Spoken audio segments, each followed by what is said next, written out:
Okay, let's dive right into this. We're looking at a really powerful modern fable today, one that kind of holds a mirror up to our own lives. It's all about our true self, the crazy pressures we all face, and what it really takes to finally break free. Right from the get-go, the source material tells us exactly who this is for. It's speaking directly to generations that are caught in this unique struggle, trying to figure out who they are while the world is shouting about who they should be. We're going to break down that core message by looking at a very famous king. So, to really get this, the first thing you have to wrap your head around is what Kong actually stands for. In this story, Kong is you. He's your authentic inner self, that raw, powerful, instinctual part of you that was there before the world started piling on expectations.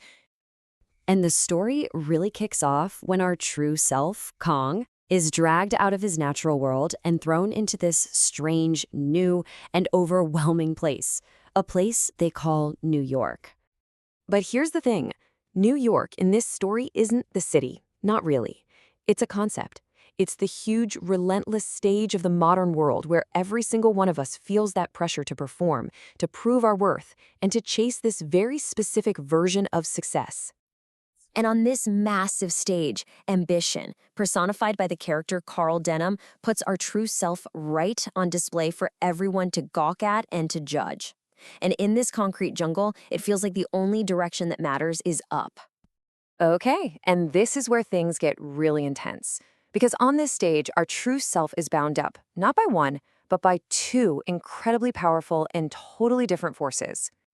So the first one, they're called the iron chains, or solik, as it's put in the original source material. I mean, you can almost feel the weight of them, can't you? These are the old school pressures, society's rigid rules, the expected career paths, the family demands, all those fixed ideas of who you are supposed to be. And then you've got the second force, the blinding flashbulbs, or sang flash. And this is where the story gets so modern.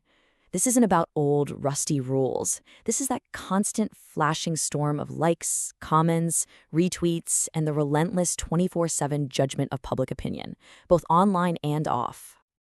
So you see what's happening here, right? We're trapped not just by the old framework of society, but we're also being bombarded by this new, minute-by-minute digital scrutiny. It's like we're fighting a battle on two fronts at the same time. But right in the middle of all that noise, all that pressure, something shifts. Amidst the chaos of the flashing lights and the heavy chains, our true self sees a familiar face, a connection to something real. And that connection is Anne Darrow. In this allegory, she is empathy, personified. She is that one person, or that one feeling, that looks past the whole performance, past the roar and the rage, and actually sees the real being underneath.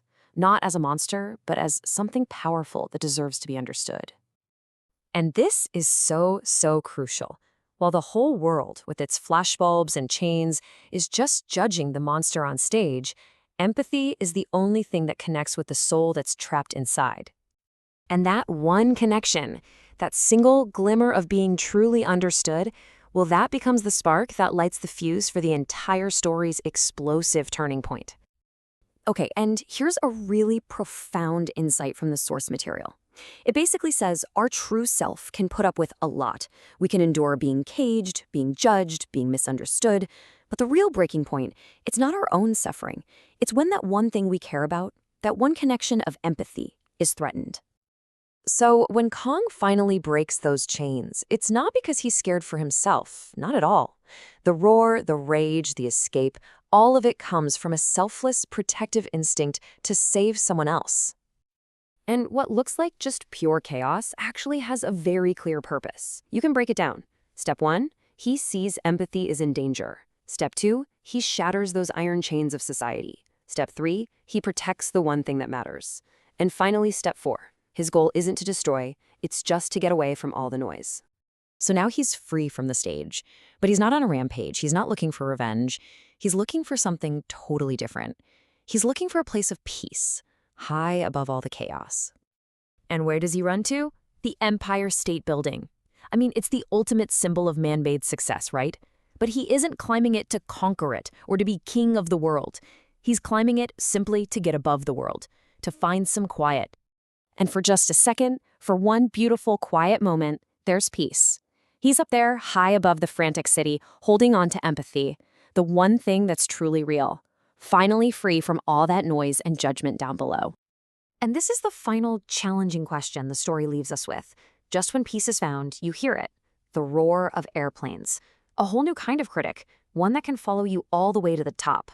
So it forces us to ask, what happens when you finally break free, when you climb as high as you can go, and the world still decides it's coming for you?